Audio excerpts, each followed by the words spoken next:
Okay guys, in this video I'm going to talk about the advantages and disadvantages of having 5% body fat.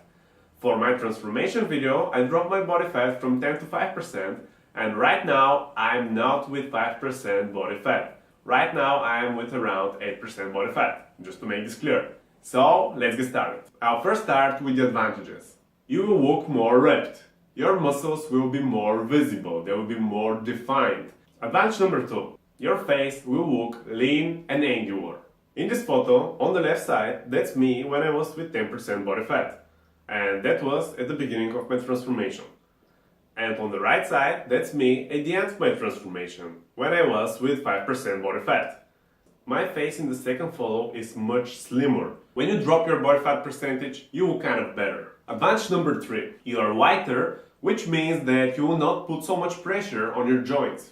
For example, at the beginning of my transformation, when I was 85-86 kilograms, when I was jogging, I felt some discomfort in my knees. When I dropped my body fat, that discomfort disappeared. So, if your body fat is low, when you walk, when you run, when you play some sport, your joints will not take so much pounding, simply because you're lighter. So, those were the main advantages of being 5% body fat. Let's move on with the disadvantages. The disadvantages are much more than the advantages, and that's why I'll mention only the most important ones.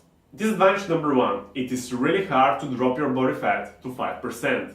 Dropping your body fat to 5% is extremely hard, and your diet should be really strict. You should make a drastic change in your diet, and you should track your macronutrient intake. So, let's say that you managed to drop your body fat from 15 to 10%, and it was fairly easy. Dropping your body fat from 10 to 5% is way harder. Disadvantage number 2. It is even harder to keep your body fat percentage that low for a long time. Yeah, some people may actually maintain such a low body fat percentage year round, but they either take steroids or their metabolism is great, or both. When I dropped my body fat to 5%, I managed to keep it that low only for a couple of days, simply because I was really weak. I mean, I didn't have energy at all, I was really tired all the time, I was grumpy all the time, and that was because of my diet. So, if I wanted to keep my body fat that low, then I should have continued with the same diet, which was hell, and of course, I didn't do it. Disadvantage number 3. Your workouts will suffer. When you work out, if your body runs out of carbohydrates for energy, it turns to fat as an energy source. If you have too little fat, your athletic performance will suffer significantly. Disadvantage number 4.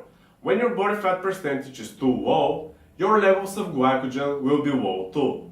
Glycogen is the stored carbohydrates in your liver and your muscles, and it helps your body recover after a workout. So, when your body fat percentage is low, your muscles will not recover effectively. Disadvantage number 5. Your testosterone levels will fall, which is a bad thing. So, is it worth it? If you're not going for a bodybuilding competition or for a photo shoot, then I would say no. Simply because you'll feel miserable during the process of dropping your body fat that low. And what's more, you'll feel miserable if you decide to keep it that low. So, to sum up, I believe that having 5% body fat is too low and it's not worth it. And I think that having between 8 and 12% body fat is great, but this is only my personal opinion. Some of you may actually decide to drop your body fat to 5%, and that's why I'll make 2 other videos. I'll make one video regarding the diet that I had, and I'll make another video in which I'll talk about the most important thing you should do in order to preserve as much muscle tissue as possible when you're dropping your body fat percentage really low. I hope you found this video useful. See you soon! We'll be right